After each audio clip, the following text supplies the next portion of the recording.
আজকে তৃণমূলের একটা প্রতিবাদ মিছিল দেখলাম, ভালো কথা। এবার যখন পোস্টারটা যখন আমি পড়লাম, পড়ার পরে মাথা খারাপ হয়ে গেল যে তৃণমূল আবার এই ধরনের প্রতিবাদ করে। দেখুন ছবিতে দেখা যাচ্ছে কি লিখেছে পোস্টারের মধ্যে, একবার দেখি। যে বাংলার মা মাটি মানুষের সরকারের ভাবমূর্তিকে কুলুষিত করতে। তাহলে মা মাটি সরকারের ভাবমূর্তিকে কুলুষিত করতে, আচ্ছা এদের কোনো ভাবমূর্তি আছে? এটা আজ পর্যন্ত কোনো ভালো কাজ করেছে? এদের কোনো ভাবমূর্তি বলুন বলুন যে এদের কোনো ভালো ভাবমূর্তি আছে? হ্যাঁ, একটা সময় দিদিকে সততার প্রতীক বলতো, এখন দিদি থেকে ওই সততার প্রতীক বলা মানে সবাই ছেড়ে দিয়েছে, কারণ বলা যাবে না, রিস্ক আছে, কারণ উনি আর সততার প্রতীকের জায়গাতে নেই। তারপরে এখানে কি লিখেছে, বাম ও বিজেপি কুৎসা, মানে আমরা কুৎসা করছি ওনাদের নামে। মানে এদের নামে এত বান্ডিল বান্ডিল কুৎসা আছে, বান্ডিল বান্ডিল নিন্দা করার মতো আছে, যেটা মানে আমরা প্রচার করে তেল পাই না। মানে প্রতিদিন যদি 4-5টা করেও যদি পোস্ট বা প্রতিবাদ যদি করি, তাও শেষ হবে না তৃণমূলের কুৎসা।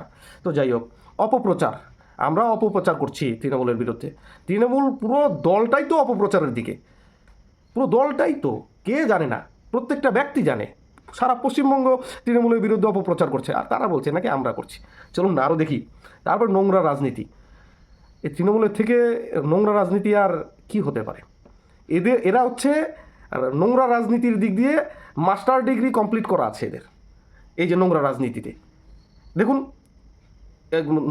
ছোটো মোটো কার্যকর্তা যদি হয় তার বিষয় আলাদা, বড় বড় লিডাররা 2-3-4টা করে গার্লফ্রেন্ড নিয়ে ঘোরাফেরা করে।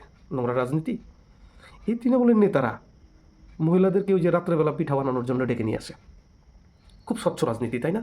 এই তৃণমূলের নেতারা তৃণমূলের পার্টি অফিসের সামনে মহিলাদেরকে কান ধরে উঠবোস করায়, সে হতে পারে বিজেপির। সুন্দর রাজনীতি। এই তৃণমূলের নেতারা ওই বিভিন্ন জায়গা চুরি কেসে ফাঁসে, ধরা পড়ে। এই তৃণমূলের নেতারা ধর্ষণ কেসে দেখা যায় যে এ ধর্ষণ করছে, ওকে ধর্ষণ করছে, ধর্ষণ করছে। এই তৃণমূলের নেতারা গাঁজা কেসে, না হলে এটা কেসে, দুনিয়ার জঘন্য কাজের মধ্যে সব এরাই ফেসে থাকে। তারা আরও কি লিখছে দেখেন, নোংরা রাজনীতি হলো এবার ঘৃণ্য ষড়যন্ত্র, মানে বিজেপির লোক ঘৃণ্য ষড়যন্ত্র করছে। ও সঠিক তথ্য তুলে ধরলে ঘৃণ্য ষড়যন্ত্র, মারাত্মক বিষয়। ওরে তৃণমূল রে, নিজেদেরকে ধোয়া তুলসীপাতা করার জন্য মিছিল করছে সাম্প্রদায়িকতার বিরুদ্ধে। মানে এটা এটা দেখে তো আমার হাসি পেল।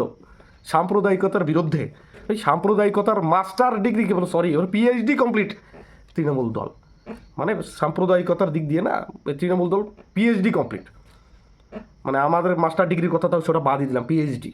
সাম্প্রদায়িকতা, বাংলার মানুষ, পশ্চিমবঙ্গের মানুষ, প্রত্যেকটা জেলার মানুষ, প্রত্যেকটা ব্লকের মানুষ, প্রত্যেকটা গ্রাম হারে হারে জানে, হারে হারে টের পাচ্ছে যে সাম্প্রদায়িকতা কাকে বলে। সেটা তৃণমূলের কাছ থেকে শেখা উচিত।